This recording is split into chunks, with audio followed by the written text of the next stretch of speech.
Hello guys, interior update on the NSX after the saga of me painting the panels and the trim panels and so on.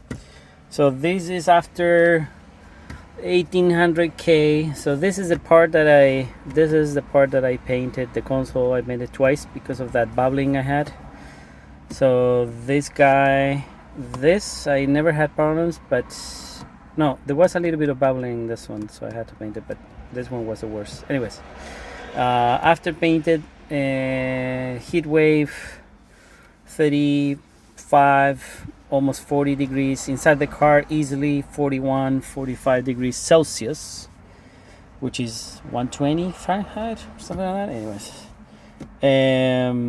it was so hot that actually these pillars were bubbling at some point, which was crazy. The vinyl here was getting, had bubbles in it of how hot this thing was in the sun. So I put it in the shade after that. But that was few days after. So it was like that hot for so long. And I thought, okay, well, that would be a very good test for the console to see if I was going to bubble again. And it didn't. So that proves the point, obviously. The prep is the most important step you can make or take the time for when you are going to paint a car or anything with automotive products, with any type of product, to be honest.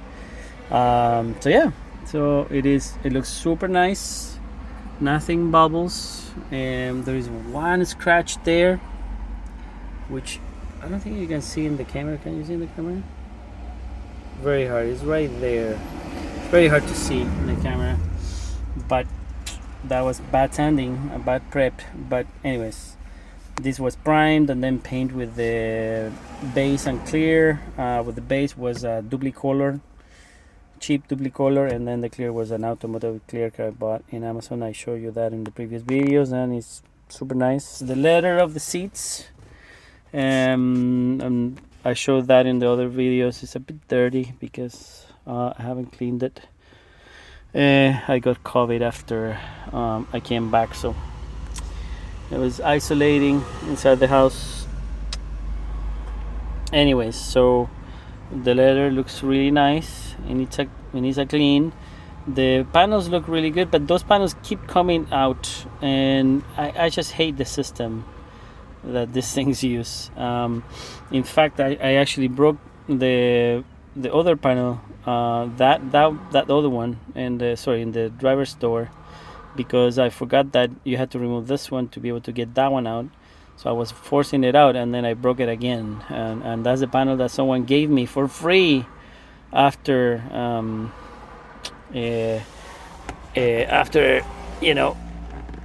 after I realized that mine was broken too.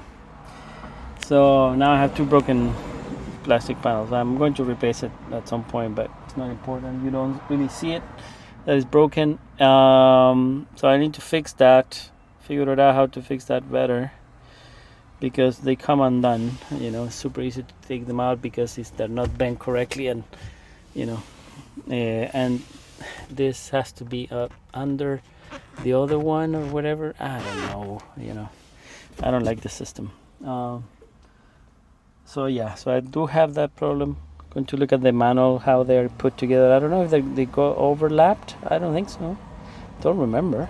But anyhow, that's one of the issues I have. But apart from that, everything is fine. Even the headliner. There was a video I was going to upload of me fixing the headliner. This was bubbling and this was bubbling, and I actually injected glue inside here. You can kind of tell that it's more flat here. So I injected glue with a syringe, high strength contact cement, and it didn't come off even after I glued it. So it looks better, but this material, at some point has to be replaced. It's going to bubble at some point again here. It was really bad back here. It didn't even, you couldn't see this shape anymore. So now you can see it a little bit more defined, but still not perfect. And like I said, this one was bubbling. So anyhow, but yeah, so Stereo is looking good. The stereo is working perfectly. Super nice to have a stereo. I need to cover that hole, obviously, but the lights, everything works. Even the original the original buttons work.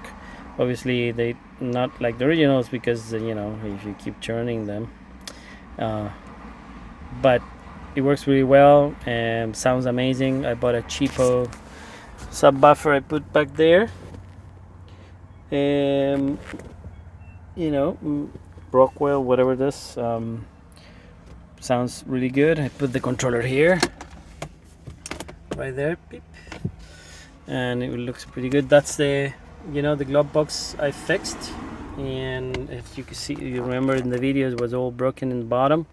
Well, you don't see the bottom, so the only part that you see that's kind of like badly sanded is this part here.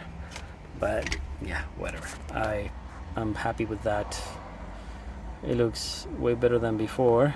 But I think I'm going to get a used one at some point. And this I painted with the same paint, and it looks nice. So yeah, it's all good. Doors and all that are fine. I think at some point I will get the Mita door thingies. I fixed the tweeter mounting things. One of these guys broke on me. I know Mita did a lot of work on these tweeter things, but and they're reinforced and all that, but they do break. You still have to be careful with them, especially when you put them in and then you take them out. I mean, putting them in is not as a big of an issue as like having to take them out, because I have a problem with this, that they were too loose and they were pointing anywhere. Then I actually had to remove them, and when I removed them, one tab came off, the other tab came off, and then I was pulling it kind of like this way, with both hands, and actually the tab broke kind of like this, because it split right on the welding of the printing. They're printed like this, and so the tabs, instead of being printing this way from top to bottom, they're printed on the side so that they don't split. But in 3D printing, depending on material and at the head and so on, if you lose heat between the layers, then the layers can get weak. Anyway, so I think what happens is maybe that the printing was, the heat was not perfect, and it just happened to be right in where the tab was, and because it was kind of like a side pull pressure, it broke, and that's the reason why. But anyhow, Kuya Motorsport gave me a replacement because of that.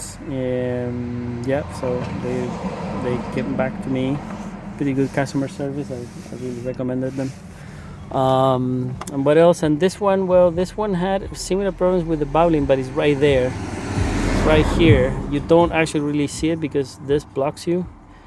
Yeah, you feel it more than you see it. And so at some point I'm going to take it out and paint it again, and so I don't want to do it right now.